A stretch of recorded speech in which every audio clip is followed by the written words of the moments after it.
ಧರ್ಮಸ್ಥಳದವರು ಸಲ್ಲಿಸಿದಂತ application ಅನ್ನು consider ಮಾಡ್ಲಿಕ್ಕೆ ಅವಕಾಶನೇ ಇಲ್ಲ ಕಾನೂನಿನ ಅಡಿಯಲ್ಲಿ. ನಿಮಗೆ ಈ ದೇಶನ ರಕ್ಷಣೆ ಮಾಡುವಂತವ್ರನ್ನ ಕರೆಸಿ, ನಮಗಿದು ಬೇಕಾಗಿಲ್ಲ ಬಿಗ್ ಬಾಸ್. ಆದ್ರೆ ಜೈ ಹಿಂದ್ ಜೈ ಭಾರತ್. ನಾನು ನಿಮ್ಮ ಅಣ್ಣಗಳು. ಈ ನಮ್ಮ ನಾಡಿನ ಎಲ್ಲ ಸಮಾಜದ ಪ್ರಜೆಗಳು ಇವತ್ತು ದಿಕ್ಕನ್ನ ತಪ್ಪಿ ಮುಂದೆ ಹೋಗ್ತಿದ್ದಾರೆ. ಸತ್ಯದ ಜೊತೆ ನಿಲ್ಲುವಂತಹ ಪ್ರತಿಯೊಬ್ಬ ಪ್ರಜೆ ಕೂಡ ಇವತ್ತು ಅನ್ಯಾಯದ ವಿರುದ್ಧ ನಿಂತು ಅದಕ್ಕೆ ಬೆಂಬಲಿಸಕ್ಕೆ ಪ್ರಯತ್ನ ಮಾಡ್ತಿದ್ದಾನೆ. ನಾವು ನೋಡಿರ್ಬೋದು, ಇಷ್ಟು ವರ್ಷ ನಾವು ಸುಮಾರು 14ನೇ ವರ್ಷಕ್ಕೆ ಇವತ್ತು ಕಾಲಿಟ್ಟಿದ್ದೀವಿ. ಸೌಜನ್ಯ ಎನ್ನುವ ಒಂದು ಹೆಣ್ಣಿನ ಅತ್ಯಾಚಾರ ಆದ್ಮೇಲೆ ಆ ಒಂದು ನ್ಯಾಯಕ್ಕಾಗಿ ಯಾವ ರೀತಿಲೆಲ್ಲ ಬೇರೆ ಬೇರೆ ಹೋರಾಟಗಾರರು ಮುಂದೆ ಬಂದು ಆ ಅತ್ಯಾಚಾರಿಗಳು ಯಾರು ಅನ್ನೋದನ್ನ ಕೇಳೋಕೆ ಪ್ರಶ್ನೆ ಮಾಡಿದ್ರು. ಆದ್ರೆ ಕೊನೆಗೂ ನಾವು ನೋಡ್ಬೇಕಂತ ಹೇಳಿದ್ರೆ ಈ ಅತ್ಯಾಚಾರಿಗಳನ್ನ ರಕ್ಷಣೆ ಮಾಡೋದಿಕ್ಕೇನೆ ಈ ಸಮಾಜದಲ್ಲಿ ಈ ನಾಡಲ್ಲಿ ಇರುವಂತಹ ಬಲಿಷ್ಠ ವ್ಯಕ್ತಿಗಳು ಯಾರು ಅನ್ನೋದು ನಮಗೆ ಇವತ್ತೆಲ್ರಿಗೂ ಗೊತ್ತಿದ್ರು ಕೂಡ ಏನು ಕೂಡ ಮಾಡ್ದಲೆ, ಏನು ಕೂಡ ಮಾಡಕ್ಕೆ ಆಗ್ದಲೆ ನಾವಿವತ್ತು ನಮಗೆ ನ್ಯಾಯ ಬೇಕು ಅನ್ನೋದನ್ನ ಮಾತ್ರ ಕಿರ್ಚಾಡಿ ಕೇಳ್ತಾ ಇದ್ದೀವಿ. ಆದ್ರೆ ಯಾವುದೇ ರೀತಿಯಲ್ಲಿ ಅದಕ್ಕೆ ನ್ಯಾಯ ಇನ್ನು ಸಿಗ್ತಾ ಇಲ್ಲ. ಎಲ್ಲೋ ಒಂದು ಕಡೆ ಆ ಪಾಪಿಗಳು ಬಚ್ಚಿಟ್ಕೊಂಡಿದ್ದಾರೆ ಅನ್ನೋದು ನಮಗೆ ಎಲ್ರಿಗೂ ಗೊತ್ತಿದೆ. ಇವತ್ತಲ್ಲ ನಾಳೆ ಅವರು ಸಿಕ್ಕೇ ಸಿಗ್ತಾರೆ ಅನ್ನೋ ಒಂದು ನಂಬಿಕೆಯಲ್ಲಿ ಆ ಮಂಜುನಾಥ ಮತ್ತೆ ಅಣ್ಣಪ್ಪನ ಒಂದು ಸತ್ಯ ಅಲ್ಲಿ ಇದೆ. ಇವತ್ತಲ್ಲ ನಾಳೆ ಆ ಅತ್ಯಾಚಾರಿಗಳು ನಮ್ಮ ಕಣ್ಮುಂದೆ ಬಂದೇ ಬರ್ತಾರೆ, ಈ ಸಮಾಜದ ಮುಂದೆ ಬೆತ್ತಲ ಆಗೇ ಆಗ್ತಾರೆ ಅನ್ನೋದು ನಮ್ಮ ಎಲ್ಲ ಸತ್ಯದ ಪರ ನಿಂತು ಹೋರಾಟ ಮಾಡೋರ್ದು ಒಂದು ನಂಬಿಕೆಯಾಗಿ ಉಳಿದಿದೆ. ನಾವು ನೋಡ್ತಾ ಬಂದಿದ್ದೀವಿ, ಈ ನಮ್ಮ ಕರ್ನಾಟಕದ ಕನ್ನಡಿಗರ ದಿಕ್ಕನ್ನೇ ಬದಲಾಯಿಸಕ್ಕೂ ಕೂಡ ಪ್ರಯತ್ನ ಪಡ್ತಾ ಇದ್ದಾರೆ. ಯಾಕಂತ ಹೇಳಿದ್ರೆ ಇವತ್ತಿನ ದಿವಸ ಈ ಹೆಣ್ಣು ಮಕ್ಕಳ ಹೋರಾಟಕ್ಕಾಗಿ ಇಡೀ ಕರ್ನಾಟಕನೇ ನಿಂತಿದೆ. ಆದ್ರೆ ಎಲ್ಲಾ ರೀತಿಯಲ್ಲೂ ಯಾರು ಕೂಡ ಈ ಹೋರಾಟಕ್ಕೆ ಮುಂದೆ ಬರಬಾರದು ಅನ್ನೋ ಒಂದು ರೀತಿಯಲ್ಲಿ ಇವರು ಅದಕ್ಕೆ ಬೇಕಾದಂತಹ ಎಲ್ಲಾ ರೀತಿಯ ತಡೆಗಳನ್ನ ಮಾಡಿಕೊಂಡು ಬರ್ತಾ ಇದ್ದಾರೆ. ಇದು ನಾವು ಎಲ್ಲರೂ ಕೂಡ ತಿಳ್ಕೋಬೇಕಾದಂತ ವಿಷಯ. ಈ ನಮ್ಮ ಕರ್ನಾಟಕದ ಈ ನಮ್ಮ ಕನ್ನಡಿಗರಲ್ಲಿ ನಾವು ಕೇಳ್ಕೊಳ್ಳೋದೇನಂತ ಹೇಳಿದ್ರೆ, ಸುಮಾರು ವಿಷಯಗಳನ್ನ ನಾವು ತಿಳ್ಕೊಂಡು ಕೂಡ ಅದನ್ನ ಪ್ರಶ್ನೆ ಮಾಡ್ದಲೆ ನಮ್ಮಷ್ಟಕ್ಕೆ ನಾವು ಸುಮ್ಮನೆ ಇದ್ದೀವಿ. ಕಾರಣ ಏನಂತ ಹೇಳಿದ್ರೆ, ನಮಗೆ ಎಲ್ಲೋ ಒಂದು ಕಡೆ ಈ ಹೋರಾಟ ನಮಗೆ ಬೇಡ, ಇದರಿಂದ ನಮಗೆ ತೊಂದರೆ ಆಗುತ್ತೆ, ನಾವು ಇದಕ್ಕೆ ಒಂದು ಹೆಜ್ಜೆ ಮುಂದೆ ಇಡೋದನ್ನ ಕೂಡ ನಾವು ಹಿಂದೆ ಇಟ್ಟು ನಮ್ಮಷ್ಟಕ್ಕೆ ನಾವು ಉಳ್ಕೊಳ್ತಾ ಇದ್ದೀವಿ. ಯಾಕಂತ ಹೇಳಿದ್ರೆ ಇಲ್ಲಿ ನಮಗೆ ನಮ್ದು ಬದುಕು ಮಾತ್ರ ನಮಗೆ ಮುಖ್ಯವಾಗಿದೆ. ಇಂತಹ ಅನ್ಯಾಯದ ವಿರುದ್ಧ ನಿಂತು ಏನಾದ್ರೆ ಮಾಡೋಣ ಅಂತ ಹೇಳಿದ್ರೆ ಅದಕ್ಕೆ ಯಾರು ಕೂಡ ಬರೋಲ್ಲ. ಅದೇ ಬೇರೆ ರೀತಿಯಲ್ಲಿ ಯಾವುದಕ್ಕೆ ನಾವು ಬೆಂಬಲ ಕೊಡ್ಲೇಬಾರದು, ಕೊಡುವಂತಹ ಅಗತ್ಯನೇ ಇಲ್ಲ. ಆ ತರದಕ್ಕೆಲ್ಲ ನಾವು ಬೇಗ ಮುಂದೆ ಹೋಗ್ತೀವಿ. ಉದಾಹರಣೆಗೆ ನಾನು ಕೊಡೋದೇನಂತ ಹೇಳಿದ್ರೆ, ಮೊನ್ನೆ ಅಷ್ಟೇ ಬಿಗ್ ಬಾಸ್ ವಿನ್ನರ್ಸ್ಗಳನ್ನ ನಮ್ಮ ಈ ಒಂದು ಕರ್ನಾಟಕದ ಮೂಲೆ ಮೂಲೆಯಲ್ಲಿರುವಂತಹ ಕೆಲವು ಹಳ್ಳಿ ಜಿಲ್ಲೆಗಳಲ್ಲಿ ಯಾವ ರೀತಿ ಅವ್ರನ್ನ ಸ್ವಾಗತಿಸ್ತಾ ಇದ್ದಾರೆ ಅಂತ ನೋಡಿದ್ರೆ ನಾವು ನಿಜವಾಗ್ಲೂ ಹೇಳ್ಬೇಕಂತ ಹೇಳಿದ್ರೆ ನಾಚಿಕೆ ಆಗುತ್ತೆ. ಯಾಕಂತ ಹೇಳಿದ್ರೆ ನೋಡಿ, 3-4 ತಿಂಗಳು ಅಲ್ಲಿ ಚಕ್ಕಂದ ಆಟ ಆಡಿ ಅಲ್ಲಿ ಒಂದು ವಿಜಯಶಾಲಿಗಳನ್ನಾಗಿ ಅವರು ಘೋಷಣೆ ಮಾಡಿಸ್ಬಿಟ್ಟು ಅವ್ರನ್ನ ಹೊರ ಕಳಿಸ್ತಾರೆ. ಏನ್ ಸಾಧನೆ ಮಾಡ್ತಾರೆ ಇವರು, ಯಾವ ಸಾಧನೆ ಮಾಡಿದ್ರು ಅಂತ ಹೇಳ್ಬಿಟ್ಟು ಅವ್ರನ್ನ ಈ ರೀತಿ ನಮ್ಮ ಜನರು ಸ್ವಾಗತಿಸ್ತಾರೆ. ನೋಡಿ, ನಮ್ಮ ಈ ನಾಡಲ್ಲಿ, ನಮ್ಮ ಈ ದೇಶದಲ್ಲಿ ಇನ್ನಷ್ಟು ಬಹಳ ನಮ್ಮ ದೇಶಕ್ಕೆ ಹೆಸರು ತಂದು ಕೊಟ್ಟಂತವ್ರು ತುಂಬಾ ಜನ ಇದ್ದಾರೆ. ಮೊನ್ನೆ ಅಷ್ಟೇ ನೀವು ಮಂಗಳೂರಲ್ಲೂ ನೋಡ್ಬೋದು, ಜಾಸ್ತಿ ದೂರ ಹೋಗೋದೇ ಬೇಕಾಗಿಲ್ಲ. ಮಂಗಳೂರಲ್ಲೂ ಅಷ್ಟೇ ಒಂದು ಹುಡುಗಿ ಗೋಲ್ಡ್ ಮೆಡಲ್ ತರ್ತಾಳೆ. ಇನ್ನು ಬೇರೆ ಬೇರೆ ರೀತಿಯಲ್ಲಿ ಬೇರೆ ಬೇರೆ ನಮ್ಮ ಜಿಲ್ಲೆಗಳಲ್ಲಿ ನಮ್ಮ ನಾಡಿನ ಅನೇಕ ವಿದ್ಯಾರ್ಥಿಗಳು ಎಲ್ಲೆಲ್ಲಿಂದಲೋ ಹೋಗ್ಬಿಟ್ಟು ಬಂದು ದೆಹಲಿಯಿಂದ, ಹೊರದೇಶದಿಂದ, ಇನ್ಯಾವ್ಯಾವುದೋ ಕಡೆಯಿಂದ ವಿನ್ನರ್ಸ್ ಆಗಿ ಬಂದಿದ್ದಾರೆ. ಅವರಿಗೆ ಸರ್ಕಾರ ಗೋಲ್ಡ್ ಮೆಡಲ್ ಕೊಟ್ಟಿದೆ. ಇನ್ನೂ ಅನೇಕರಿದ್ದಾರೆ. ಅವ್ರನ್ನ ನೀವು ಎಲ್ಲಾದ್ರೆ ಸ್ವಾಗತಿಸ್ತೀರಾ? ಬೇಡ, ಬಿಡಿ. ಮುಖ್ಯವಾಗಿ ಹೇಳ್ಬೇಕಂತ ಹೇಳಿದ್ರೆ, ನಿಮ್ಮ ಊರಲ್ಲೇ ಅನ್ಕೊಳ್ಳಿ, ಒಂದು ಚಿಕ್ಕ ಗ್ರಾಮದಿಂದ ಕೂಡ ಇವತ್ತು ನಮ್ಮ ದೇಶ ಕಾಯೋಕೆ ಯೋಧರು ಹೋಗಿದ್ದಾರೆ. ಈ ನಮ್ಮ ಹಳ್ಳಿಗಳಿಂದ ಕೂಡ ದೇಶ ಸೇವೆ ಮಾಡೋಕೆ ನಮ್ಮ ಮಿಲಿಟರಿ ಆರ್ಮಿಗಳಿದ್ದಾರೆ. ಅವರು 15, 20 ವರ್ಷ, 25 ವರ್ಷ, 30 ವರ್ಷ ತಮ್ಮ ಎಲ್ಲ ಜೀವನನ, ತಮ್ಮ ಎಲ್ಲ ಕುಟುಂಬಸ್ಥರನ್ನ ದೂರ ಇಟ್ಟು ಈ ನಮ್ಮ ದೇಶನ ಕಾಯುವಂತ ಸೇವೆನ ಸಲ್ಲಿಸ್ತಾರೆ. ಅವರು ವರ್ಷಕ್ಕೊಂದು ಸಲ ಊರಿಗೆ ಬರ್ತಾರೆ. ಆ ವರ್ಷಕ್ಕೊಂದು ಸಲ ಬರುವಾಗ್ಲಾದ್ರೂ ನೀವು ಯಾವತ್ತಾದ್ರೂ ಅವ್ರನ್ನ ಹೋಗ್ಬಿಟ್ಟು ಸ್ವಾಗತಿಸಿದ್ದೀರಾ? ಅವ್ರನ್ನ 15 ವರ್ಷ, 20 ವರ್ಷ ಅವರು ಸೇವೆ ಸಲ್ಲಿಸಿ ಬಂದಾಗ ಯಾವತ್ತಾದ್ರೂ ನೀವು ಅವ್ರನ್ನ ಸ್ವಾಗತಿಸಿದ್ದೀರಾ? ಈ ನಮ್ಮ ಎಲ್ಲ ಕನ್ನಡಿಗರಿಗೆ ನಾನು ಕೇಳೋದು, ಇಲ್ಲಿ ಒಬ್ರು ಬಿಗ್ ಬಾಸ್ ಅಲ್ಲಿ ಒಂದು ಮೋಜು ಮಸ್ತಿ ಮಾಡೋಕೆ ಅಂತ ಮಾಡ್ಕೊಂಡಿರುವಂತಹ ಆ ಒಂದು ಸೀರಿಯಲ್ನ, ಆ ಒಂದು ಧಾರಾವಾಹಿನ, ಅದರಲ್ಲಿ ಯಾರೋ ವಿನ್ ಆಗ್ತಾರೆ ಅಂತ ಹೇಳ್ಬಿಟ್ಟು ಅವ್ರನ್ನ ನೀವು ತಲೆಯಲ್ಲಿ ಒತ್ಕೊಂಡು ಮೆರವಣಿಗೆ ಮಾಡಿಸ್ಕೊಂಡು ಅವರಿಗೆ ಸನ್ಮಾನ ಮಾಡಿಸ್ಬಿಟ್ಟು ಅವ್ರನ್ನ ಕೆಲವೊಂದು ಕಡೆ ಕರೆಸ್ತಿರಲ್ವಾ? ನಿಮಗೆ ನಾಚಿಕೆ ಆಗಲ್ವಾ? ಆ ಬೆಂಗಳೂರಲ್ಲಿ ಯಾವನೋ ಒಬ್ಬ ಗೋಲ್ಡ್ ಜ್ಯುವೆಲ್ಲರ್ಸ್ ಅವನು ಕರೆಸ್ತಾನೆ, ಸನ್ಮಾನ ಮಾಡಿಸ್ತಾನೆ, ಅವನ ಒಂದು ಪಬ್ಲಿಸಿಟಿ ಮಾಡಿಸ್ತಿದ್ದಾನೆ. ಅವನಿಗೆ ಗೊತ್ತಿದೆ ಇವತ್ತಿನ ದಿವಸ ಈ ಒಂದು ಬಿಗ್ ಬಾಸ್ ವಿನ್ನರ್ಸ್ ನ ಕರೆಸಿದ್ರೆ ನಂದು ಜ್ಯುವೆಲ್ಲರ್ಸ್ ಅಂಗಡಿ ಚೆನ್ನಾಗಿ ಪಬ್ಲಿಸಿಟಿ ಆಗುತ್ತೆ ಅಂತ ಅವನಿಗೆ ಗೊತ್ತಿದೆ. ನಾನು ಅವನಿಗೆ ಹೇಳೋದೇನಂತ ಹೇಳಿದ್ರೆ, ನಿನಗೆ ಈ ರೀತಿ ಮಾಡ್ಲೇಬೇಕಂತ ಇದ್ರೆ ನಿನಗೆ ಬಹಳಷ್ಟು ಆಪ್ಷನ್ ಇದೆ. ಇನ್ನು ಈ ದೇಶ ಸೇವೆ ಮಾಡಿರುವಂತಹ ಎಷ್ಟೋ ಯೋಧರಿದ್ದಾರೆ, ಅವ್ರನ್ನ ಕರೆಸಬಹುದು. ನಾವು ಮೊನ್ನೆ ಅಷ್ಟೇ ಒಂದು ಕಾರ್ಕಳದಲ್ಲಿ ನೋಡಿದ್ವಿ, ಮಂಗಳೂರು ಹತ್ರ. ಅಲ್ಲೊಬ್ರು ಸುಮಾರು 17 ವರ್ಷ ಈ ದೇಶ ಸೇವೆ ಮಾಡಿಬಿಟ್ಟು ರಿಟೈರ್ಡ್ ಆಗಿ ಬರ್ತಾರೆ. ಅವತ್ತಿನ ದಿವಸ 1000 ಜನಕ್ಕಿಂತಲೂ ಹೆಚ್ಚು ಅಲ್ಲಿ ಸೇರ್ಕೊಂಡು ಆ ನಮ್ಮ ಒಂದು ಸೋಲ್ಜರ್ನ ಸ್ವಾಗತಿಸ್ತಾರೆ. ನಾವು ನೋಡಿ ಅದನ್ನ ಪ್ರತಿಯೊಬ್ರು ಕೂಡ ಇಂಥದನ್ನ ನೋಡಿ ಮುಂದಕ್ಕೆ ಕಲಿಬೇಕು. ನಮ್ಮ ಚಿಕ್ಕ ಚಿಕ್ಕ ಊರಲ್ಲೂ ಕೂಡ ಒಂದೊಂದು ಸೋಲ್ಜರ್ ಇದ್ದಾರೆ. ಅವರು ವರ್ಷಕ್ಕೊಂದ್ಸಲ, 2 ವರ್ಷಕ್ಕೊಂದ್ಸಲ ಊರಿಗೆ ಬರ್ತಾರೆ. ಆ ಟೈಮಲ್ಲಿ ನೀವು ಪ್ರತಿ ವರ್ಷ ಕೂಡ ಅವ್ರು ಬರುವಾಗ ಈ ರೀತಿ ಸ್ವಾಗತಿಸಿ, ಅವರಿಗೆ ಸನ್ಮಾನ ಮಾಡಿ. ಅವ್ರನ್ನ ಯಾವ್ದಾದ್ರು ಒಂದು ಪ್ರೋಗ್ರಾಮ್ ಇದ್ರೆ ನಿಮ್ಮ ಊರಲ್ಲಿ ಇಂಥ ದಿವಸ ನೀವು ಬನ್ನಿ ಅಂತ ಹೇಳ್ಬಿಟ್ಟು ಅವ್ರನ್ನ ಸ್ವಾಗತಿಸಿ, ಅವರಿಗೆ ಸನ್ಮಾನ ಮಾಡಿಸಿ. ಇಲ್ಲಿ ಇಂತಹ ಮುಟ್ಟಾಳರನ್ನ ನೀವು ಕರೆಸ್ತೀರಾ? ಏನ್ ಮಾಡಿದ್ದಾರೆ ಈ ದೇಶಕ್ಕೆ, ಈ ರಾಜ್ಯಕ್ಕೆ ಏನ್ ಮಾಡಿದ್ದಾರೆ, ಏನ್ ಸೇವೆ ಸಲ್ಲಿಸಿದ್ದಾರೆ ಅದನ್ನ ಯೋಚನೆ ಮಾಡಿ.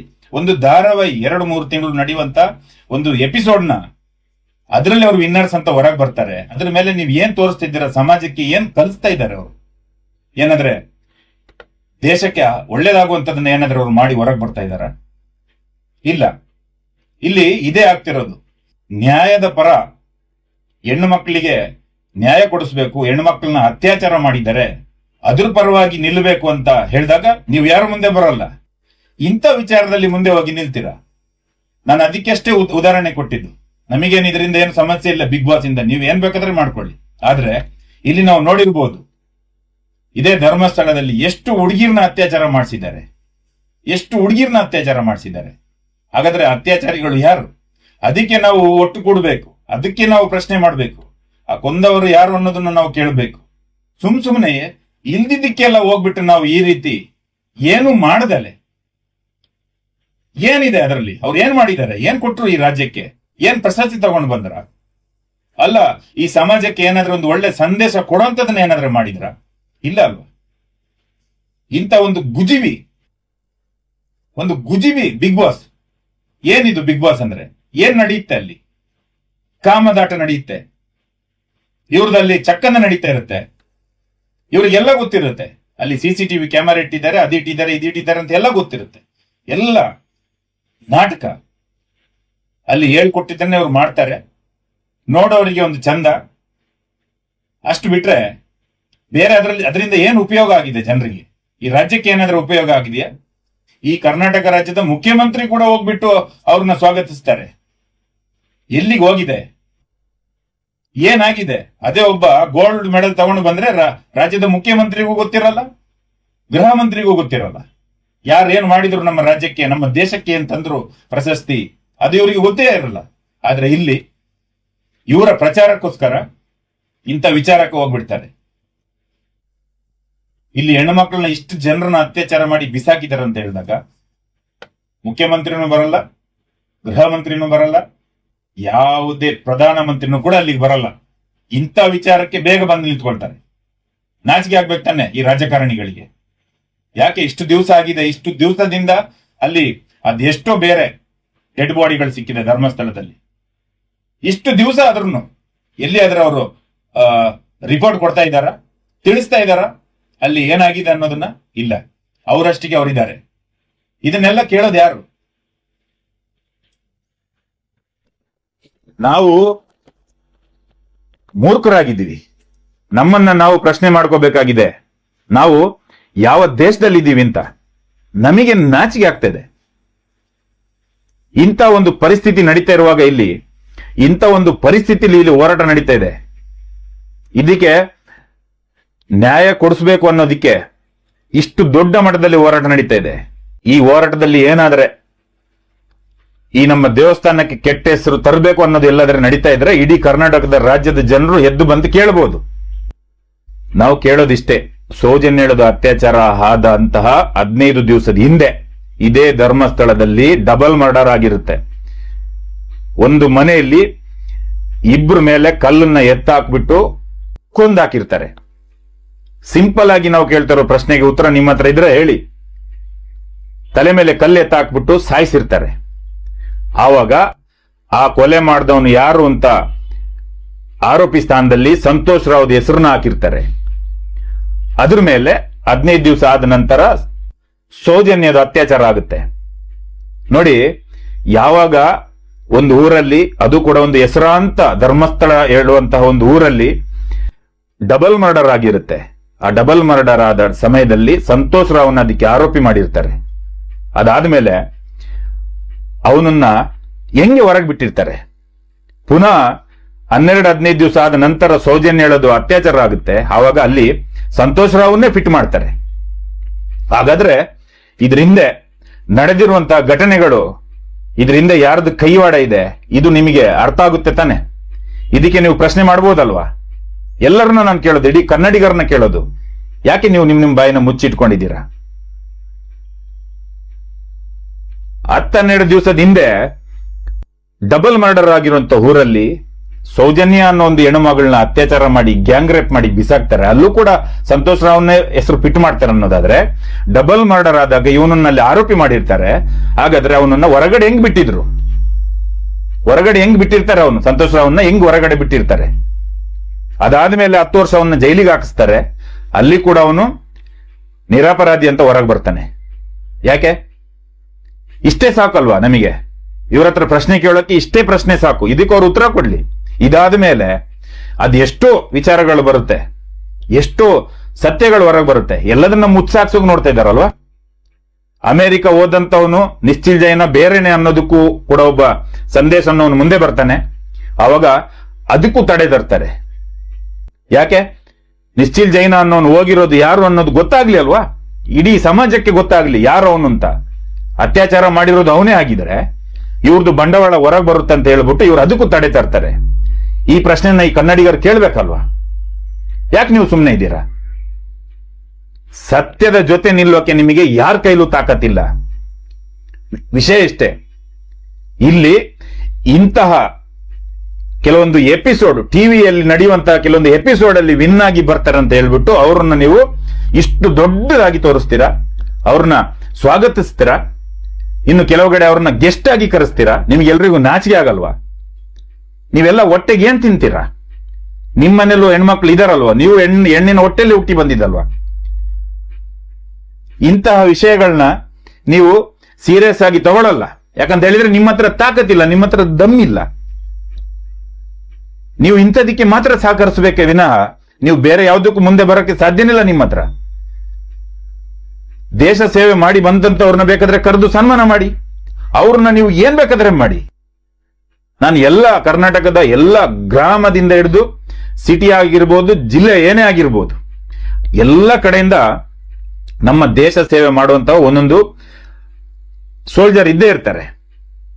ಅವರು ವರ್ಷಕ್ಕೆ ಒಂದು ಸಲ ಊರಿಗೆ ಬರುವಾಗಲಾದ್ರೂ ಅವ್ರನ್ನ ಸ್ವಾಗತಿಸಿ, ಇದೇ ರೀತಿ ಸ್ವಾಗತಿಸಿ. ನಿಮ್ಮ ಊರವರು ಇಂಥ ದಿವಸ ನಮ್ಮವ್ರು ಬರ್ತಾ ಇದ್ದಾರೆ, ಅವತ್ತು ಅವ್ರನ್ನ ಸ್ವಾಗತಿಸಿ. ಇದೇ ತರ ಒಂದು 50-100 ಜನ ಹೋಗ್ಬಿಟ್ಟು ಅವ್ರನ್ನ ವೆಲ್ಕಮ್ ಮಾಡಿ, ಅವ್ರಿಗೆ ಸನ್ಮಾನ ಮಾಡಿ. ನಿಮ್ಮ ಊರಲ್ಲಿ ಏನಾದ್ರೂ ಪ್ರೋಗ್ರಾಮ್ ಇದ್ರೆ ಅವ್ರನ್ನ ಕರೆಸಿ. ಇಂಥ ದಿವಸ ನೀವು ಬನ್ನಿ, ನಮ್ಮ ಈ ಒಂದು ಪ್ರೋಗ್ರಾಮಿಗೆ ನೀವು ಗೆಸ್ಟ್ ಆಗಿ ಬನ್ನಿ ಅಂತ ಹೇಳ್ಬಿಟ್ಟು ಮಿಲಿಟರಿ ಅವ್ರನ್ನ ಕರೀರಿ, ಸೋಲ್ಜರ್ನ ಕರೀರಿ. ನಿಮ್ಮನ್ನ ಕಾಪಾಡ್ತಿರೋದು ಅವರೇ. ಅದನ್ನೆಲ್ಲ ಬಿಟ್ಟು ಏನು ದೇಶಕ್ಕೆ ಏನು ಮಾಡ್ದಲೆ ಸುಮ್ಮನೆ ಒಂದು 3 ತಿಂಗಳು ಅದ್ರೊಳಗಡೆ ಇದ್ದು ಅಲ್ಲಿ ವಿನ್ ಆದ್ರ ಅಂತ ಹೇಳಿದ ತಕ್ಷಣ ಅವ್ರನ್ನ ತಲೆ ಮೇಲೆ ಇಟ್ಕೊಂಡು ಪೊಲೀಸ್ ಅವರು ಯಾವ ರೀತಿ ಓಡೋಗ್ತಾರೆ ಅವ್ರ ಮುಂದೆ. ಪೊಲೀಸ್ ಅವರು ನೋಡಿದೀವಿ ನಾವು ಮೊನ್ನೆ. ಅವ್ರದೊಂದು ಜೀವನ ನೋಡ್ರಿ. ಅವ್ರು ಹಾಕುವಂತ ಕಾಕಿ ಬಟ್ಟೆಗೆ ಏನಾದ್ರೂ ಒಂದು ಚೂರಾದ್ರೆ ಗೌರವ ಕೊಡ್ತಾರ ಈ ಸರ್ಕಾರದಲ್ಲಿ? ಇಂತಹ ಗುಜುಬಿಗಳಿಗೆ ಆ ಪೊಲೀಸ್ ಅವರು ಮುಂದೆ ಓಡೋಗ್ತಿದ್ದಾರೆ. ವಾಚ್ಮ್ಯಾನ್ ಕೆಲಸ ಮಾಡ್ತಾ ಇದ್ದಾರೆ, ವಾಚ್ಮ್ಯಾನ್ ಕೆಲಸ ಪೊಲೀಸ್ ಅವರು. ಏನು ಪೊಲೀಸ್ ಅವರಿಗೆ ಒಂದು ಮರ್ಯಾದೆ ಇಲ್ವಾ ಹಾಗಾದ್ರೆ? ಯಾವ ರೀತಿ ಓಡೋಗ್ತಿದ್ದಾರೆ? ಅವ್ರು ಹಾಕಿರೋ ಯೂನಿಫಾರ್ಮಿಗೆ ಏನಾದ್ರೂ ಒಂದು ಮರ್ಯಾದೆ ಇದೆಯಾ? ಅವರು ಅದರಲ್ಲಿ ವಿನ್ ಆಗ್ಲಿ, ಅವ್ರು ಮಣ್ ತಿಂದು ಹೋಗ್ಲಿ, ಅವ್ರಿಗೆ ಅವ್ರು ಇಟ್ಕೊಳ್ತಾರೆ ಬೇಕಾದ್ರೆ ಬಾಡಿ ಗಾರ್ಡ್ಸ್ ನ. ಸುಮಾರು ಕಂಪನಿಗಳಿದೆ, ಅವರಿಗೆ ಬಾಡಿ ಗಾರ್ಡ್ಸ್ ಕೊಡ್ತಾ ಇರಬೇಕಾದ್ರೆ ಪೊಲೀಸ್ ಅವರಿಗೆ ಅಲ್ಲಿ ಏನ್ ಕೆಲಸ ಉಂಟು? ಯಾಕೆ ಈ ಸರ್ಕಾರ ಇಷ್ಟು ಪೊಲೀಸರನ್ನ ಚೀಪ್ ಆಗಿ ತೋರಿಸ್ತಾ ಇದೆ? ಪೊಲೀಸ್ ಅವರು ಅವ್ರ ಮುಂದೆ ಯಾವ ತರ ಓಡೋಗ್ತಿದ್ದಾರೆ? ವಾಚ್ಮ್ಯಾನ್ ತರ ಓಡೋಗ್ತಿದ್ದಾರೆ ಪಾಪ. ಅದು ಡ್ಯೂಟಿಯಾ? ಇಂತಹ ಒಂದು ಗುಜಿಬಿ ಬಿಗ್ ಬಾಸ್ ಅಲ್ಲಿ ವಿನ್ ಆದ್ರಂತ ಹೇಳ್ಬಿಟ್ಟು ಅವ್ರನ್ನ ಒಂದು ವಾಚ್ಮ್ಯಾನ್ ತರ ಮಾಡಿಬಿಟ್ಟಿದ್ದಾರೆ. ಯಾಕೆ ಬೇಕ್ರಿ ಆ ಪೊಲೀಸ್ ಕೆಲಸ? ಯಾಕೆ ಬೇಕು? ಇಲ್ಲಿ ಹೆಣ್ಣು ಮಕ್ಕಳನ್ನ ಅತ್ಯಾಚಾರ ಮಾಡ್ತಾರೆ ಅಂತ ಹೇಳಿದಾಗ ಆ ಪೊಲೀಸ್ ಅವ್ರ ಕೈಯಲ್ಲಿ ಸರಿಯಾಗಿ ಕೆಲಸನೂ ಮಾಡಿಸಲ್ಲ, ಸರಿಯಾಗಿ ಒಂದು ಇನ್ವೆಸ್ಟಿಗೇಷನ್ ಮಾಡಿಸಲ್ಲ, FIR ತಗೊಳ್ಸಲ್ಲ. ಪ್ರತಿಯೊಂದಕ್ಕೂ ಅಲ್ಲಿ ನೀವು ತಡೆ ತರ್ತೀರಾ. ಇಲ್ಲಿ ಇಂತಹ ವಿಷಯ ಬಂದಾಗ ಅದೇ ಪೊಲೀಸ್ ಅವ್ರನ್ನ ಇದಕ್ಕೆ ಯೂಸ್ ಮಾಡ್ತೀರಾ. ಎಲ್ಲಿದೆ ಪೊಲೀಸ್ ಅವರಿಗೆ? ಎಲ್ಲಿ ಮರ್ಯಾದೆ ಇದೆ? ಬೇರೆ ರಾಜ್ಯದಲ್ಲೂ ಬಿಗ್ ಬಾಸ್ ನಡೆಯುತ್ತೆ, ಬರೀ ಕರ್ನಾಟಕದಲ್ಲ, ಮಹಾರಾಷ್ಟ್ರದಲ್ಲೂ ನಡೆಯುತ್ತೆ. ಯಾವನು ಮೂಸಲ್ಲ. ಅವ್ರು ವಿನ್ ಆಗ್ತಾರೆ, ಬರ್ತಾರೆ, ಒಂದು ನಾಯಿ ಕೂಡ ಮೂಸಲ್ಲ. ಏನಂತ ಸಾಧನೆ ಮಾಡಿ ಬರ್ತಾರೆ? ಅದಕ್ಕೆ ನಾವೆಲ್ಲರೂ ಒಟ್ಟಾಗಿ ಅವ್ರನ್ನ ಈ ರೀತಿ ಸ್ವಾಗತಿಸ್ಬೇಕಾ? ತಲೆ ಮೇಲೆ ಒತ್ಸ್ಕೋಬೇಕಾ ಅವ್ರನ್ನ? ನಾಚಿಕೆ ಆಗಲ್ವಾ ನಮಗೆ? ಯಾವ ಕಡೆ ಹೋಗ್ತಾ ಇದೆ ನಮ್ಮ ಸಮಾಜದ ಪ್ರಜೆಗಳ ಒಂದು ದಿಕ್ಕು? ಈ ರೀತಿ ಇಷ್ಟೊಂದು ಚೀಪ್ ಮೆಂಟಾಲಿಟಿ ಜನರದು. ಬನ್ರಿ, ಹೋರಾಟಕ್ಕೆ ಬನ್ನಿ, ಎಲ್ರು ಸತ್ಯನ ಕೇಳೋಕೆ ಹೋಗೋಣ ಬನ್ನಿ, ನ್ಯಾಯ ಕೇಳೋಕೆ ಹೋಗೋಣ ಬನ್ನಿ. ನಿಮ್ಮ ಹತ್ರ ತಾಕತ್ತೆ ಇಲ್ವಾ? ದಮ್ಮೆ ಇಲ್ವಾ ನಿಮ್ಮ ಹತ್ರ ಯಾರಿಗೂನು? ಇಂಥದಕ್ಕೆಲ್ಲ ಹೋರಾಟ ಮಾಡ್ತೀರ ನೀವು? ಹಾಗಾದ್ರೆ ನೀವು ಮೊನ್ನೆ ಪುತ್ತೂರಲ್ಲಿ ಒಂದು ಹೆಣ್ಣು ಮಗಳನ್ನ ಬಸರಿ ಮಾಡ್ದ. ಆ ಹುಡುಗಿಗೆ ಮಗು ಆಯ್ತು. ಅವನು ಬಹಳ ದೊಡ್ಡ ಸಾಧನೆ ಮಾಡಿದ್ದಾನೆ, ಚಿಕ್ಕ ಪ್ರಾಯದಲ್ಲಿ ತುಂಬಾ ದೊಡ್ಡ ಸಾಧನೆ ಮಾಡಿದ್ದಾನೆ. ಅವನನ್ನು ತಲೆ ಮೇಲೆ ಒತ್ಕೊಳ್ರಿ, ಅವನಿಗೂ ಸನ್ಮಾನ ಮಾಡಿಸಿ, ಅವನನ್ನು ಗೆಸ್ಟ್ ಆಗಿ ಕರೀರಿ. ಎಲ್ಲಿಗಾದ್ರೆ ಅವನನ್ನು ಯಾಕೆ ಬಿಟ್ಟಿದ್ದೀರಾ ನೀವು? ಇನ್ನು ಸುಮಾರು ಜನ ಇದಾರಲ್ವಾ, ಪಿಂಪ್ ಕೆಲಸ ಮಾಡೋರು ಸುಮಾರು ಜನ ಇದ್ದಾರೆ, ಅವ್ರನ್ನು ಕರೆಸಿ, ಅವರಿಗೂ ಸನ್ಮಾನ ಮಾಡಿಸಿ ನೀವು. ಇದೇ ರೀತಿ ನಮ್ಮ ಕನ್ನಡಿಗರಲ್ಲಿ ಕೇಳೋದೇನಂತ ಹೇಳಿದ್ರೆ, ನಮ್ಮ ಈ ಕರ್ನಾಟಕದಲ್ಲಿ ಈ ಒಂದು ಚಿಕ್ಕ ಗ್ರಾಮ ಧರ್ಮಸ್ಥಳ, ಇಲ್ಲಿ ಗೌಡ ಸಮುದಾಯದ ಒಂದು ಹೆಣ್ಣು ಮಗಳನ್ನ ಅತ್ಯಾಚಾರ ಮಾಡಿದ್ರು. ಸೌಜನ್ಯ ಅನ್ನೋ ಹೆಣ್ಣನ್ನ ಭೀಕರ ಅತ್ಯಾಚಾರ. ನಮಗೆ ಅದನ್ನ ಹೇಳ್ಕೊಳಕ್ಕೂ ಒಂದು ರೀತಿ ನೋವಾಗುತ್ತೆ. ಯಾವ ರೀತಿ ಹೇಳ್ಕೋಬೇಕು ಅಂತ ನಮಗೆ ಒಂದು ಮನಸ್ಸೊಳಗಡೆ ಏನೋ ಒಂದು ಬೆಂಕಿ ಇಟ್ಟಂಗಾಗುತ್ತೆ. ಆ ಹುಡುಗಿನ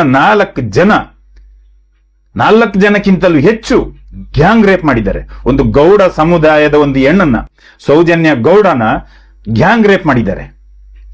ರಿಪೋರ್ಟ್ ಇದೆ. ಯಾರಾದ್ರೂ ಸುಳ್ಳು ಹೇಳಿದಾರ? ಬರೀ ಬಾಯಲ್ಲಿ ಹೇಳಿದಾರ? ಇಲ್ಲ, ಸತ್ಯನ ನುಡಿದಿದ್ದಾರೆ. ಎಲ್ರು ಸಂತೋಷ್ ರಾವ್ನ ಬಿಡ್ಬೇಕಂತ ಹೇಳಿದ ಮೇಲೆ ಅಲ್ಲೂ ಕೂಡ ಗೊತ್ತಾಗಿದೆ ಆ ಹುಡುಗಿ ಮೇಲೆ ಗ್ಯಾಂಗ್ ರೇಪ್ ಆಗಿದೆ ಅಂತ. ಅದ್ರ ಮೇಲೆ ಅವನು ಬಿಡುಗಡೆ ಆಗಿರೋದು. ಇಲ್ಲಾಂತಿದ್ರೆ ಅವನ್ನ ಯಾವತ್ತೂ ಫಿಟ್ ಮಾಡೋರು. ಈ ಸೌಜನ್ಯ ಕೇಸ್ ಯಾವತ್ತೂ ಕ್ಲೋಸ್ ಆಗೋದು. ಆ ಹೆಣ್ಮಗಳನ್ನ ಒಂದು ಭೀಕರ, ಭಯಾನಕವಾಗಿ, ಒಂದು ಗೌಡ ಸಮುದಾಯದ ಒಂದು ಸೌಜನ್ಯ ಗೌಡನ ಭೀಕರವಾಗಿ ರೇಪ್ ಮಾಡಿದ್ದಾರೆ 4 ಜನ. ಹೊಟ್ಟೆ ಉರಿ ಅಲ್ವಾ ಪಾಪ? ಹೆಣ್ಮಗಳನ್ನ ಕೈಕಾಲನ್ನ ಕಟ್ಟಿ ಆ ಒಂದು ಮರಕ್ಕೆ ಈ ಒಂದು ಮರಕ್ಕೆ, ಅವಳದು ಚೂಡಿದಾರ್ದು ಒಂದು ಶಾಲ್ನ ಒಂದು ಕೈಗೆ ಕಟ್ಟಿ, ಅವಳದು ಸ್ಕೂಲ್ ಬ್ಯಾಗ್ನ ಒಂದು ಕೈಗೆ ಕಟ್ಟಿಬಿಟ್ಟು ಆ ಹುಡುಗಿದು ಕೈಕಾಲನ್ನೆಲ್ಲ ಅಗ್ಲ ಮಾಡಿ ಆ ಹೆಣ್ಣು ಮಗುದು ಯೋನಿ ಒಳಗಡೆ ಮಣ್ಣು, ಕಸ, ಕಲ್ಲು ಎಲ್ಲ ತುಂಬಿದ್ರು. ಅದು ಕೂಡ ರಿಪೋರ್ಟ್ ಅಲ್ಲಿ ಇದೆ ರೀ. ನಾವ್ ಹಂಗೆ ಹೇಳ್ತಾ ಇಲ್ಲ. ನಿಮ್ದು ಬರೀ ಒಂದು ಕಿರು ಬೆರಳನ್ನ ಇಟ್ಕೊಂಡು ಈ ತರ ಚ್ಯೂಟಿದ್ರೆ ಸಾಕು, ನೀವು ಅಯ್ಯೋ ಅಮ್ಮ ಅನ್ಕೊಂಡು ದೇವ್ರ ಹೆಸರೆಲ್ಲ ಹೇಳ್ಕೊಂಡು ನೀವು ಕಿರ್ಚಲ್ವಾ? ಅದೇ ರೀತಿ ಆ ಹೆಣ್ಣು ಮಗುದು ದೇಹದ ಒಳಗೆ ಮಣ್ಣು ಕಲ್ಲನ್ನ ಜೀವಂತ ಹೆಣ್ಣು ಇರುವಾಗ ಅವ್ರು ತುಂಬಿಸಿದ್ರಲ್ವಾ, ಆವಾಗ ಆ ಹುಡುಗಿ ಎಷ್ಟು ಕಿರ್ಚಿರ್ಬೋದು. ಅಣ್ಣಪ್ಪ ಮಂಜುನಾಥನ ಹೆಸರು ಹೇಳ್ಕೊಂಡು ಎಷ್ಟು ಕಣ್ಣೀರಿಟ್ಟಿರ್ಬೋದು. ಯಾವನಾದ್ರೆ ಬಂದಿದ್ದೀರಾ ನೀವು ಮುಂದೆ? ಇವತ್ತು ಅವಳಿಗೆ ನ್ಯಾಯ ಕೊಡಿಸ್ಬೇಕಂತ ಬರ್ತಾ ಇದ್ದೀರಾ ನೀವು? ಯಾವನಾದ್ರೆ ನೀವು ಬರಲ್ಲ. ನೀವು ಬರೀ ಇಂಥದಕ್ಕೆ ಮಾತ್ರ ನೀವು ಹೋರಾಟ ಮಾಡ್ತೀರಾ. ನಿಮಗೆ ಗೊತ್ತಿದೆ ಅಲ್ಲಿ ಒಂದು 4 ಕಾಳು ತಿನ್ನಕ್ಕೆ ಸಿಗುತ್ತೆ. ವಿನ್ನರ್ ಆಗಿ ಬರ್ತಾರೆ ಅಲ್ವಾ ಬಿಗ್ ಬಾಸ್ ಅಲ್ಲಿ 50 ಲಕ್ಷ 20 ಲಕ್ಷ ಕೈಗೆ ಕೊಟ್ಟು ಕಳಿಸ್ತಾರಲ್ವಾ, ಅವಾಗ ಸ್ವಲ್ಪ ದಿವಸ ಅವರಿಗೆ ತಿನ್ನಕ್ಕೆ, ನಿಮಗೆ ಚೆನ್ನಾಗಿ ತಿನ್ನಕ್ಕೆ ಕೊಡ್ತಾರೆ. ಅದನ್ನ ತಿನ್ಬೇಕಲ್ವಾ ನೀವು. ಮಟನ್ ಬಿರಿಯಾನಿ, ಚಿಕನ್ ಬಿರಿಯಾನಿ, ರಾತ್ರಿ ಕುಡಿಯಕ್ಕೆಲ್ಲ ಸೆಟ್ ಮಾಡ್ತಾರೆ. ಇನ್ನು ಸ್ವಲ್ಪ ದಿವಸ ಅದನ್ನ ಉಡಾಯಿಸ್ತಾರೆ, ಮಜಾ ಮಾಡ್ತಾ ಇರ್ತಾರೆ, ನಿಮಗೂ ಮಜಾ ಆಗುತ್ತೆ. ಅದಕ್ಕೆ ಸ್ವಲ್ಪ ದಿವಸ ಅವ್ರ ಹಿಂದೆ ಹೋಗ್ಬೇಕು ನೀವು. ಇದನ್ನ ನಾವು ಹೇಳ್ತಿರೋದು, ಸತ್ಯದ ಹೋರಾಟಕ್ಕೆ ನೀವು ಯಾರು ಬರಲ್ಲ, ನಿಮ್ ಕೈಲಿ ದಮ್ಮೆ ಇಲ್ಲ. ನೀವು ಬರೀ ಇಂಥದಕ್ಕೆ ಮಾತ್ರ ಸಪೋರ್ಟ್ ಮಾಡೋರು. ನಾನು ಮತ್ತೊಂದ್ಸಲ ಹೇಳ್ತಾ ಇದ್ದೀನಿ, ಸನ್ಮಾನ ಮಾಡೋದೇ ಆಗಿದ್ರೆ, ನಿಮ್ಮ ಕೆಲವು ಪ್ರೋಗ್ರಾಮಿಗೆ ಗೆಸ್ಟ್ಗಳನ್ನ ಕರೆಸೋದೇ ಆಗಿದ್ರೆ, ನಮ್ಮ ಈ ದೇಶದಲ್ಲಿ, ನಮ್ಮ ಈ ರಾಜ್ಯದಲ್ಲಿ ಬಹಳಷ್ಟು ಜನ ಇದ್ದಾರೆ. ಈ ದೇಶಕ್ಕಾಗಿ ಮಾಡಿರುವಂತ ಎಷ್ಟೋ ಸೇವೆಗಳನ್ನ ಮಾಡಿದಂತವ್ರು ಸುಮಾರು ಜನ ಇದ್ದಾರೆ. ಅವ್ರನ್ನ ಕರೆಸ್ರಿ, ಹುಡುಕಿ ಅಂತವ್ರು ಯಾರಿದ್ದಾರೆ, ಯಾರನ್ನ ನಾವು ಕರೆಸಬೇಕು, ಯಾರಿಗೆ ನಾವು ಆ ಬೆಲೆ ಕೊಡಬೇಕು ಅವ್ರು ಮಾಡಿದಂತ ಕೆಲಸಕ್ಕೆ, ಅಂತವ್ರನ್ನ ಹುಡುಕ್ರಿ. ಮೈಸೂರಲ್ಲೂ ಒಬ್ರು ಇದ್ದಾರೆ, ಮೇಜರ್ ಮಿಲಿಟರಿ ಅವರು. 2 ಕಾಲ್ನ ಕಳ್ಕೊಂಡಿದ್ದಾರೆ. ಅವರು 2 ಕಾಲ್ನ ನಮಿಗೋಸ್ಕರ, ನಮ್ಮೆಲ್ಲರ ರಕ್ಷಣೆಗೋಸ್ಕರ 2 ಕಾಲ್ನ ಕಳ್ಕೊಂಡಿದ್ದಾರೆ. ಇವತ್ತು ಅವ್ರದ್ದು ಪರಿಸ್ಥಿತಿ ನೀವು ನೋಡಿದ್ರೆ ನಿಮಗೆ ಗೊತ್ತಾಗ್ಬೋದು. ಅಂತವ್ರನ್ನ ಹುಡುಕ್ರಿ, ಅಂತವ್ರನ್ನ ಕರೆಸಿ, ಅಂತವರಿಗೆ ಸನ್ಮಾನ ಮಾಡಿಸಿ. ಇನ್ನೂ ತುಂಬಾ ಜನ ಇದ್ದಾರೆ ಆರ್ಮಿಯಲ್ಲಿ ಸೇವೆ ಮಾಡಿ ಬಂದಂತವ್ರು, ಬರ್ತಾ ಇರುವಂತವ್ರು, ವರ್ಷಕ್ಕೊಂದ್ಸಲ ಬರೋರು. ಅವ್ರನ್ನ ಸ್ವಾಗತಿಸಿರಿ, ಅವ್ರನ್ನ ಸ್ವಾಗತ ಮಾಡಿ, ಅವರಿಗೆ ಸನ್ಮಾನ ಮಾಡಿ, ಅವರಿಗೆ ಗೌರವ ಕೊಡಿ. ಇಂಥ ಗುಜುಬಿಗಳನ್ನೆಲ್ಲ ಕರೆಸ್ಬಿಟ್ಟು ಪಬ್ಲಿಸಿಟಿ ತಗೊಳ್ಳೋದ್ಕಿಂತ ನಿಮಗೆ ಈ ದೇಶನ ರಕ್ಷಣೆ ಮಾಡುವಂತವ್ರನ್ನ ಕರೆಸಿ. ಅದಕ್ಕೊಂದು ನ್ಯಾಯ ಸಿಗುತ್ತೆ, ಅದಕ್ಕೊಂದು ಬೆಲೆ ಇದೆ, ಅದಕ್ಕೊಂದು ಗೌರವ ಇದೆ. ಅವ್ರಷ್ಟು ಅವ್ರ ಜೀವನನಲ್ಲಿ ಮುಡಿಪಾಗಿಟ್ಟು ಕೆಲಸ ಮಾಡ್ತಾರಲ್ಲ ನಿಮಗೋಸ್ಕರ, ಅಂತವರಿಗೆ ಗೌರವ ಕೊಡಿ. ತುಂಬಾ ಜನ ಇದ್ದಾರೆ ಇನ್ನು ನಿಮ್ಮ ಊರಲ್ಲಿ. ನಿಮ್ಮ ಊರಲ್ಲಿ ಅದೆಷ್ಟೋ ಸೋಲ್ಜರ್ಸ್ ಇದ್ದಾರೆ, ಅದೆಷ್ಟೋ ಆರ್ಮಿಗಳಿದ್ದಾರೆ. ಅವ್ರನ್ನ ಹುಡುಕ್ರಿ. ಇಂಥದ್ರಿಂದ ಯಾಕೆ ನಿಮ್ಮ ಸಮಯನ ವೇಸ್ಟ್ ಮಾಡ್ಕೊಳ್ತೀರಾ? ಏನ್ ಸಾಧನೆ ಮಾಡಿದ್ರು ಈ ಬಿಗ್ ಬಾಸ್ ಅಲ್ಲಿ? ನಾಚಿಕೆ ಆಗ್ಬೇಕಲ್ವ ನಮಗೆಲ್ರಿಗೂ. ನಮ್ಮನ್ನ ನಾವು ಕೇಳ್ಕೋಬೇಕು ಮೊದಲು, ನಾವೇನ್ ಮಾಡಿದೀವಿ ಸಮಾಜಕ್ಕೆ, ಅವ್ರೇನ್ ಮಾಡಿದ್ದಾರೆ ಈ ಸಮಾಜಕ್ಕೆ ಅಂತ. ಅಲ್ಲಿ ಬಿಗ್ ಬಾಸ್ ಅಲ್ಲಿ ವಿನ್ ಆಗಿ ಬಂದ ತಕ್ಷಣ ನನಗೆ ಏನೋ ಒಂದು ದೊಡ್ಡದು, ಏನೋ ಒಂದು ಸಾಧನೆ ಮಾಡಿ ಬಂದ್ರು ಅವ್ರು ಹೋಗಿ ಅಲ್ಲೆಲ್ಲೋ ಕಾಶ್ಮೀರದಲ್ಲಿ ಹೋಗ್ಬಿಟ್ಟು ಒಂದು 10-20 ಜನ ಸಾಯಿಸಿ ಬಂದಿದ್ದಾರೆ. ಅದಕ್ಕೆ ಅವ್ರನ್ನ ಇವತ್ತು ತಲೆ ಮೇಲೆ ಕೂರ್ಸ್ಕೊಂಡಿದ್ದೀರಾ. ಏನು ಯಾವ ಸಮಾಜ ರೀ ಇದು? ನಮಗೆ ನಮ್ದೇ ಆದಂತಹ ಒಂದು ಸ್ವಲ್ಪ ಬುದ್ಧಿ ಬೇಕು. ಯಾವನೋ ಒಬ್ಬ ಅವರಿಂದ ಹೋಗ್ತಾನೆ ಅಂತ ಹೇಳ್ಬಿಟ್ಟು ಅವರಿಂದ ನಾವು ಹೋಗೋದಲ್ಲ. ನಮಗೆ ಸ್ವಾಭಿಮಾನ ನಮ್ಮ ಹತ್ರನೂ ಎಂದಿರ್ಬೇಕು. ನಾವು ಯಾವುದಕ್ಕೆ ಸಪೋರ್ಟ್ ಮಾಡಬೇಕು, ಯಾವುದಕ್ಕೆ ಮಾಡಬಾರ್ದು ಅನ್ನೋಷ್ಟು ಆಲೋಚನೆ ಕೂಡ ನಮಗೆ ಬೇಕು. ಅದು ಬಿಟ್ಟು ಸುಮ್ಮನೆ ಇಂಥ ಥರ್ಡ್ ಕ್ಲಾಸ್ ಅದು ಬಿಗ್ ಬಾಸ್ ಅಂದ್ರೆ ಒಂದು ಥರ್ಡ್ ಕ್ಲಾಸ್ ಅದು. ಅದರಲ್ಲಿ ವಿನ್ ಆದವ್ರನ್ನ ಏನು ನಾಚಿಕೆ ಆಗಲ್ವಾ ನಿಮ್ಗೆಲ್ರಿಗೂ? ಬನ್ನಿ, ನಿಮಗೆ ಹೋರಾಟ ಮಾಡೋಕೆ ಇದೆಯಾ? ಬನ್ನಿ ಧರ್ಮಸ್ಥಳಕ್ಕೆ ಹೋಗೋಣ, ಬನ್ನಿ, ಎಲ್ರು ಬನ್ನಿ. ನಮ್ಮ ಹಿಂದೂ ದೇವಾಲಯನ ಒಳಗೆ ಹಾಕೊಂಡು ಕೂತ್ಕೊಂಡಿದ್ದಾನೆ ಅಲ್ಲಿ. ಅದರಿಂದ ಬರುವಂತಹ ಹಣದಿಂದ ಇವತ್ತು ಅಷ್ಟು ಹೆಣ್ಮಕ್ಳನ್ನ ಅತ್ಯಾಚಾರ ಮಾಡಿರೋದು. ಅದನ್ನ ಹೋಗಿ ಕೇಳೋಣ ಬನ್ನಿ. ಯಾಕೆ ಈ ಹಿಂದೂ ದೇವಾಲಯ ಸರ್ಕಾರದ ಆಡಳಿತಕ್ಕೆ ಯಾಕೆ ಹೋಗಲ್ಲ ಅಂತ ಕೇಳೋಣ ಬನ್ನಿ. ನಿಮ್ಮ ಹತ್ರ ದಮ್ಮಿದ್ರೆ ಬನ್ನಿ, ಅದಕ್ಕೆ ಹೋಗೋಣ ನಾವು, ಅಂತ ಕೆಲಸನ ಮಾಡೋಣ. ಈ ಸಮಾಜಕ್ಕೆ, ಈ ಒಂದು ನಮ್ಮ ದೇಶಕ್ಕೆ, ಈ ಒಂದು ಸಮಾಜದಲ್ಲಿ, ಈ ಒಂದು ದೇಶದಲ್ಲಿ ಇಷ್ಟು ಅನ್ಯಾಯ ಆಗಿದೆಯಲ್ವ ಹೆಣ್ಮಕ್ಳಿಗೆ, ಅದಕ್ಕೆ ನ್ಯಾಯ ಕೊಡ್ಸಕ್ ಹೋಗೋಣ ಬನ್ನಿ. ಆವಾಗ ನಾವು ನಿಮ್ಮನ್ನ ಒಪ್ಕೋಬಹುದು. ಇಂಥ ಒಂದು ಗುಜುಬಿ ಬಿಗ್ ಬಾಸ್ ಅಲ್ಲಿ ವಿನ್ ಆಗಿ ಬಂದ್ರಂತ ಹೇಳ್ಬಿಟ್ಟು ಅವ್ರನ್ನ ತಲೆ ಮೇಲೆ ಇಟ್ಕೊಳ್ತೀರಾ, ಅವರಿಗೆ ಸನ್ಮಾನ ಮಾಡ್ತೀರಾ, ಅವ್ರನ್ನ ಗೆಸ್ಟ್ ಆಗಿ ಕರೆಸಿ. ಇನ್ನೂ ಬಹಳಷ್ಟು ಜನರಿದ್ದಾರೆ, ದೇಶ ಸೇವೆ ಮಾಡಿದಂತವ್ರಿದ್ದಾರೆ, ಈ ದೇಶಕ್ಕೆ ಗೋಲ್ಡ್ ಮೆಡಲ್ ತಂದು ಕೊಟ್ಟಂತವ್ರಿದ್ದಾರೆ. ಅಂತವ್ರನ್ನ ಕರೀರ್ರಿ. ಯಾಕೆ ನಿಮಗೆ ಅವ್ರನ್ನೆಲ್ಲ ಕರ್ಸಕ್ಕೆ ನಾಚಿಕೆ ಆಗುತ್ತಾ? ಇಂಥ ಮುಟ್ಟಾಳ್ರನ್ನ ಕರೆಸ್ಬೇಕಾ? ಇವ್ರೇನ್ ಮಾಡಿದ್ದಾರೆ? ನಮಗೆ ಇದನ್ನೆಲ್ಲ ನೋಡಿದಾಗ ಏನ್ ಅನ್ಸುತ್ತೆ ಅಂತ ಹೇಳಿದ್ರೆ, ನಮಗಿದು ಬೇಡದ ವಿಷಯ, ನಮಗಿದು ಬೇಕಾಗಿಲ್ಲ ಬಿಗ್ ಬಾಸ್. ಆದ್ರೆ ಆ ಬಿಗ್ ಬಾಸ್ ವಿಚಾರ ಮಾತಾಡ್ಬೇಕಂತ ಇಲ್ಲ ನಮಗೆ. ಆದ್ರೆ ನಾವು ಏನನ್ನ ಹುಡುಕ್ತಾ ಇದ್ದೀವಿ ಅಂತ ಹೇಳಿದ್ರೆ, ಇಲ್ಲಿ ನ್ಯಾಯಕ್ಕಾಗಿ ಹೋರಾಟ ಮಾಡುವಾಗ ಇದಕ್ಕೆ ಯಾರು ಬೆಂಬಲ ಕೊಡಲ್ಲ, ಇಂಥದಕ್ಕೆಲ್ಲ ನೀವು ಬೆಂಬಲ ಕೊಡ್ತಿರಲ್ಲ ಅನ್ನೋದು ನಮಗೆ ನೋವಾಗೋದು. ಅದರಲ್ಲಿ ನಾವು ಬೇಸಕ್ತ ಹೋಗ್ತೀವಿ. ಪುತ್ತೂರಲ್ಲಿ ಆ ಹುಡುಗಿನ ಒಬ್ಬ ಬಸರಿ ಮಾಡಿಬಿಟ್ಟು ಆ ಮಗು ಇವಾಗ ಒಂದು 5-6 ತಿಂಗಳು ಮಗುವಾಗಿದೆ. ಯಾರಾದ್ರೆ ನೀವು ಹೋಗಿದ್ದೀರಾ ಹೋರಾಟಕ್ಕೆ? ಅವಳಿಗೆ ಒಂದು ನ್ಯಾಯ ಕೊಡಿಸ್ಬೇಕಂತ ಯಾರಾದ್ರೆ ಮುಂದೆ ಬರ್ತೀರಾ? ಮಾಡಿ, ಅವನನ್ನು ಮಾಡಿ. ದೊಡ್ಡ ಸಾಧನೆ ಮಾಡಿದ್ದಾನೆ ಅವನು. ಇಷ್ಟು ಚಿಕ್ಕ ವಯಸ್ಸಲ್ಲಿ ಒಂದು 6 ತಿಂಗಳು ಮಗುಗೆ ಅಪ್ಪ ಆಗಿದ್ದಾನೆ. ಅವನನ್ನ ಸನ್ಮಾನ ಮಾಡಿ, ಅದೇ ರೀತಿ ಮೆರವಣಿಗೆ ಮಾಡಿ, ಇಡೀ ದಾರಿಲಿ ಇಡೀ ಊರಲ್ಲಿ ಅವನ್ನ ಮೆರವಣಿಗೆ ಮಾಡಿ, ಅವನ ತಲೆ ಮೇಲೆ ಒತ್ಕೊಳ್ಳಿ. ಇದಕ್ಕೂ ಅದಕ್ಕೂ ಏನು ವ್ಯತ್ಯಾಸನೇ ಇಲ್ಲ. ಬಿಗ್ ಬಾಸ್ ಅಲ್ಲಿ ವಿನ್ ಆಗಿ ಬಂದವರಿಗೂ ಅವನಿಗೂ ಏನು ವ್ಯತ್ಯಾಸನೇ ಇಲ್ಲ. ಮಾಡಿಬಿಡಿ, ಅದನ್ನು ಮೆರವಣಿಗೆ ಮಾಡಿಸ್ಬಿಡಿ. ಇಲ್ಲಿ ಇದನ್ನೇ ನಾವು ಹೇಳಕ್ ಹೋಗಿದ್ದು ನೋಡಿ, ಈ ಹೆಣ್ಣುಮಕ್ಕಳ ಅತ್ಯಾಚಾರಿಗಳನ್ನ ನಾವು ಹುಡುಕ್ತಾ ಹುಡುಕ್ತಾ ಹುಡುಕ್ತಾ ಹೋಗ್ತಾ ಇದ್ದೀವಿ. ಆದ್ರೆ ಎಲ್ಲಾ ಕಡೆ ಅದಕ್ಕೆ ಅವರು ತಡೆಯನ್ನ ತಂದು ನಿಲ್ಲಿಸ್ತಾರೆ, ಎಲ್ಲಾ ಸಾಕ್ಷಿಗಳನ್ನ ಮುಚ್ಚಾಕಿಸ್ತಾರೆ. ಆವಾಗ ಯಾರು ನಮ್ಮ ಕನ್ನಡಿಗರು ಮುಂದೆ ಬರೋಕೆ ತಯಾರಿಲ್ಲ, ಯಾರಿಗೂ ತಾಕತ್ತೇ ಇಲ್ಲ, ಆ ರೀತಿ ತೋರಿಸ್ತಾರೆ. ಆದ್ರೆ ಇಂತಹ ಒಂದು ಪುಟ್ಕೋಸಿ ಬಿಗ್ ಬಾಸ್ ಅಲ್ಲೆಲ್ಲ ವಿನ್ ಆಗಿ ಬಂದಾಗ ಅವ್ರದೊಂದು ತಾಕತ್ತು ನೋಡಿ, ಅವ್ರದೊಂದು ಹೇಳ್ತಾರಲ್ಲ, ಅವ್ರದೊಂದು ಜೋಶ್ ನೋಡಿ ಯಾವ ರೀತಿ ಆಗಿರುತ್ತೆ, ಎಷ್ಟು ಬೊಬ್ಬೆ ಹೊಡಿತಾರೆ. ಆದ್ರೆ ಇಲ್ಲಿ ಹೆಣ್ಮಕ್ಳಿಗೆ ನ್ಯಾಯ ಕೇಳುವಾಗ ಯಾವನು ಬರಲ್ಲ, ಅದನ್ನು ಕೇಳಕ್ಕೆ ಯಾವನು ಬರಲ್ಲ. ನ್ಯಾಯದ ಪರ ನಿಂತು 13 ವರ್ಷ ಹೋರಾಟ ಮಾಡ್ಕೊಂಡು ಬಂದು ಅದೆಷ್ಟೋ ಸಾಕ್ಷಿಗಳನ್ನ ಮುಂದೆ ಇಟ್ರು ಮಹೇಶ್ ಶೆಟ್ಟಿ ತಿಮ್ಮರೋಡಿ ಅವರು. ಕೊನೆಗೆ ಅವ್ರನ್ನ ಗಡಿಪಾರು ಮಾಡ್ತೀವಿ ಅಂತ ಹೇಳ್ತಾರೆ. ಯಾರ ಮನೆಯದು ಹೆಣ್ಮಗಳದ ಅತ್ಯಾಚಾರ ಆಗಿದೆ, ಆ ಹುಡುಗಿದೆ ಮಾವನ್ನ 1 ತಿಂಗಳಿಗೆ ಜೈಲಿಗೆ ಹಾಕಿಸ್ತಾರೆ. ನೋಡ್ರಿ, ಇದು ರೀ ನಮ್ಮ ಸಮಾಜದಲ್ಲಿ ನಡೀತಾ ಇರೋದು. ಇದಕ್ಕೆ ಜನ ಸೇರಬೇಕಾಗಿರೋದು, ಇದಕ್ಕೆ ಹೋರಾಟ ಆಗ್ಬೇಕಾಗಿರೋದು, ಇದಕ್ಕೆ ಹೇಳೋದು ಮುಂದೆ ಬನ್ನಿ ಇಂಥ ಕಚಡ ಬಿಗ್ ಬಾಸ್ ಅಲ್ಲಿ ವಿನ್ ಆಗಿ ಬಂದ್ರಂತ ಅವ್ರನ್ನ ತಲೆ ಮೇಲೆ ಇಟ್ಕೊಳ್ಳೋದಲ್ಲ. ಇನ್ನೂ ಬಹಳಷ್ಟು ದೇಶ ಸೇವೆ ಮಾಡಿದವರಿದ್ದಾರೆ, ಅವ್ರನ್ನ ಕರೆಸಿ ಅವರಿಗೆ ಸನ್ಮಾನ ಮಾಡಿಸಿ ಅವ್ರನ್ನ ಗೌರವಿಸಿ. ಎಲ್ರಿಗೂ ಧನ್ಯವಾದ. ನಾನು ನಿಮ್ಮ ಅಣ್ಣ ಬಾಂಡ್. ಜೈ ಹಿಂದ್, ಜೈ ಭಾರತ್.